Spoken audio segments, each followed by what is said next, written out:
taken his lumps and had some issues with some of his decision making. One of the when we were doing our draft preview in 2017, and we interviewed Brock Hewitt of ESPN about his thoughts on some of these guys like Watson, Mahomes, and Trubisky. One of his comments about Trubisky is that he can make all the throws, but when it comes down to crunch time and he has to have those throws, that's when he tends to be inerrant, and that's really for the most part is shown so far in his young careers that when it comes down to crunch time and they need him to make a comeback drive, right, he struggles in those times. Yeah, I still like the upside on Trubisky. I do, and it doesn't hurt that he is a good head coach too. I have no problem with him. But Haskins was definitely a pick by the owner, and I think if you don't get the quarterback right, you set your franchise back a minimum of 5 years, as we've seen over the years. When it as a Seahawks fan, I can attest to that from the early 90s to late 90s. That's definitely the case. Yeah, well, it's funny though. I read some comments that Carson Palmer made that Matthew Stafford would certainly be a lot better off in another place than Detroit. Maybe that is the case, but I'll say one thing about Carson Palmer. It's not like he's gone ahead and taken the Cardinals to a Super Bowl and hasn't had the greatest career either. Maybe numbers-wise, he's been okay under Bruce Arians, but I think if I were Carson Palmer, I'd look at his career and say, what have you done that has really stood out in my mind to warrant you to make these kinds of things, unless he has an analyst job where he can be the second guesser. But tell me anything, Carson, that you've done that overly stands out where you went. Cincinnati has never been great. Arizona's been okay. But what else has he done? You know what I mean? He did have that 1 or 2 years with Oakland. Right. Yeah, exactly. So, so I can't say that Carson Palmer should be criticizing a whole lot of people. I'm not saying that Matthew Stafford could not have flourished other than Detroit. It's probably true. He probably could have. But I hate it when other guys that have had less than stellar careers, are criticizing another guy. I really don't like that. But then again, everybody has opinions anyways, and go figure. So we'll go into a couple drama things, and maybe if we have time, we'll talk about a game or two that stands out. How do we go on a broadcast to say that Antonio Brown wants a call from the Patriots saying that they still got to pay him? Might as well let me earn it. Yeah, right, okay. I don't like to sing on here. I certainly don't want people to have to put the earplugs on there. But I would say dreaming, okay? It isn't going to happen since you burned your bridges against all people, Robert Kraft. Good luck, AB. What are your thoughts, Ryan? Yeah.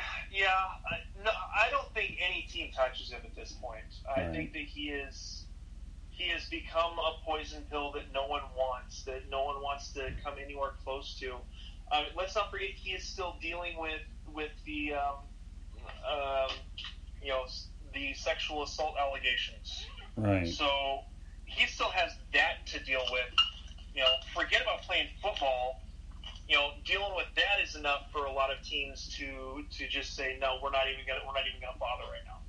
Yeah, amazingly enough, too, I'm really surprised right now that, a year ago, who would have ever thought that Antonio Brown, of all guys, would be out of the league totally. I mean, Le'Veon Bell, I get it. He wanted to hold out for another contract. Obviously, a running back's, lifespan is a bit shorter. I get Bell a lot more, but Antonio Brown, my goodness, the guy has mega talent, and to be able to be such a social media maniac, and to burn bridges in 3 places inside of a year, to me, it's just unbelievable. It just is. So, with that said, we'll go on to the fact that the NFL upholds the suspension of Vontaze Burfict.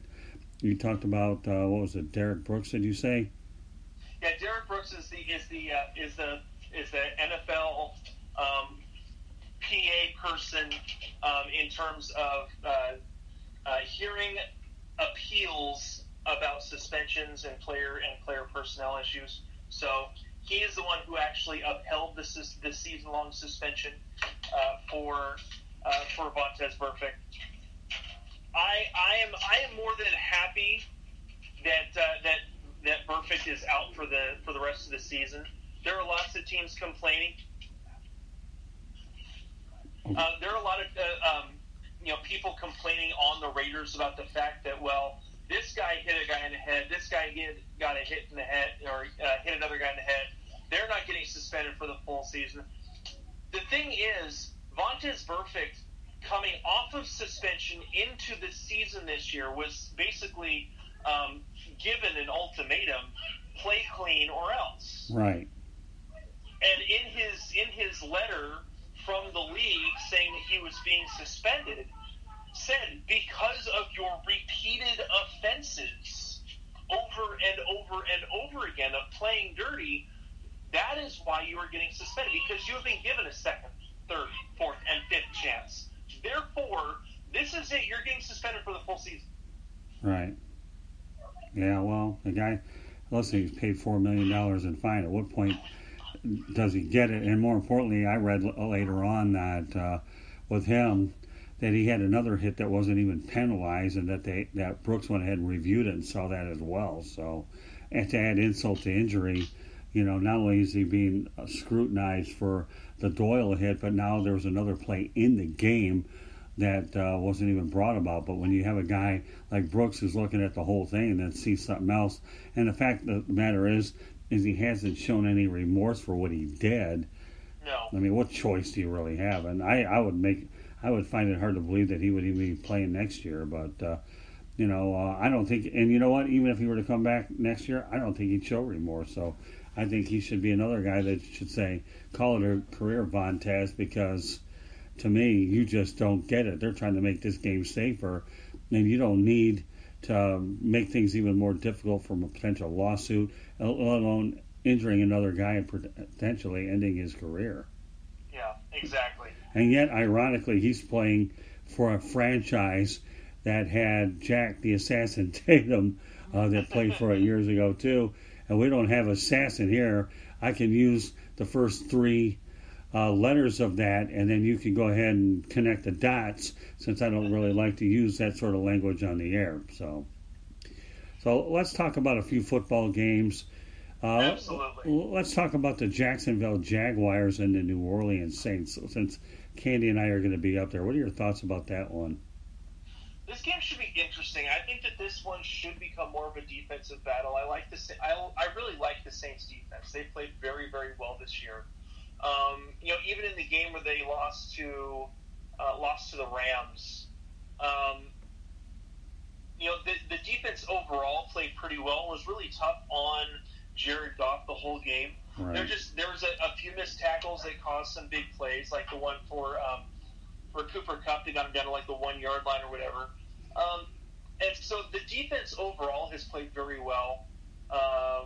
In the games that they've given up a lot of points, it's been because they've already been ahead and they're playing more of a prevent defense. If you look at like the Seattle game where they gave up, was it 33? I think it was. So, their defense is very solid. And then you look at the Jacksonville team, getting back to what they were good at a few years ago and just being an absolutely dominant defense. I believe that Jalen Ramsey is actually back in this game, which could cause some issues if he's going to be covering Michael Thomas the entire game.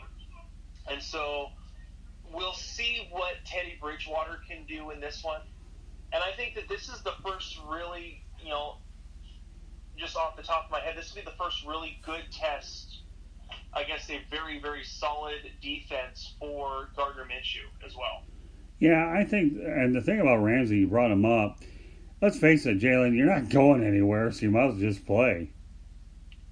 Basically. And I know that he's mentioned that he's dealing with a back injury. Whether he is or not, I think that he'll play in this game. I know that the owner has basically said that he doesn't want to trade him at all, and he wants to hold on to him and sign him long term. So I think that Ramsey plays this game, and again, him playing against Michael Thomas could bring Michael Thomas's numbers down a little bit. The Jacksonville Jaguars have a solid defensive line, which again could affect not only Teddy Bridgewater passing, but it also could affect how well Kamara is able to run. And then with the solid defense of New Orleans, we could see a little bit of a decline in DJ Chark's performance, especially, again, if Marshawn Lattimore's playing against him. Please don't tell me that. I don't want to hear that. I just picked the guy up. Well, and so did I in one league. So, but I think that it could be a really interesting game. I would not be surprised to see it be more of a defensive battle. So are you telling me I should keep Chark in or not? Depends on the rest of your lineup. We'll talk about it tomorrow. Okay. Leave a little intrigue. Okay, let's talk about the Miami Dolphins and the Washington Redskins, the local team. Who gets their first win on Sunday? I don't know. Honestly, I think that the Redskins have the better offense. I think that with Jay Gruden gone, could provide a little bit of a spark from Bill Callahan. I guess I know that a lot of rumors were that players would be 15 minutes late to meetings all the time, wouldn't be disciplined, wouldn't be fined or anything. Bill Callahan basically in the last week has laid down the law in terms of showing up to meetings, being on time. Whether you're a rookie or a veteran, he doesn't care. He's going to get on your case if you're not contributing to the team in a meaningful way. And so I think that the Redskins will get back to the run game a little bit instead of being quite so pass happy. I think that this could be a very good game for Adrian Peterson. Okay. In 10-team leagues, I could see him as a possible running back 2 or a flex play. I think that Terry McLaurin has a very solid game against a Miami defense that's just terrible. And really, Chris, I think that Chris Thompson can also have a pretty decent game, catch the ball out of the backfield. I know that Vernon Davis, I believe, is still out with a concussion. He might be in, but I'm pretty sure he's still out. I know that Jordan Reed is still out multiple weeks. They're not even sure if his career is going to continue with how many concussions he's had. So. And we'll end it with the Detroit Lions and the Green Bay Packers. All right. So with the Lions and the Packers, I think that the Packers are the team that I would favor in this one. I think they have a more stable running game. Not that Kerryon Johnson has been terrible this year. I think that it helps Detroit that they're coming off. I believe they're coming off a bye week. Yeah. So that gives them a little more time to prepare.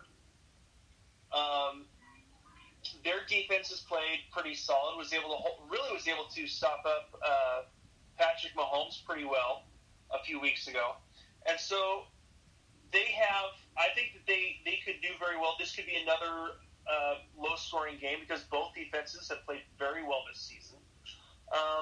But I think I would still give the edge to the Packers simply because of Aaron Rodgers, whether he needs to throw the ball around or not.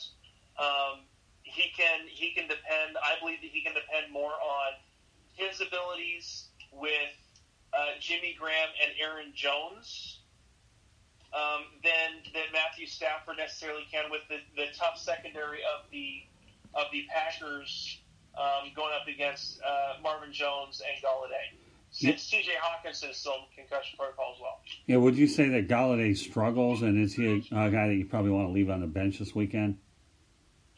I think that Galladay could struggle. I know that he's had some pretty decent games. I think he's, for the most part, has shown his ceiling over the last couple of years as kind of that mid to low end wide receiver too. So basically, he's a top 20 wide receiver. He'll have top 15, top 10 weeks. I don't necessarily see him as of right now moving any farther up than that in terms of a rest of season projections. I don't see him being more than a top 15 wide receiver.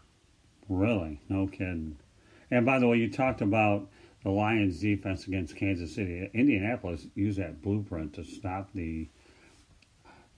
them altogether, and that's how Mahomes struggled. So, but that's and it also helped that with Mahomes dealing with the ankle injury, basically lost all of his mobility. And while he's he's not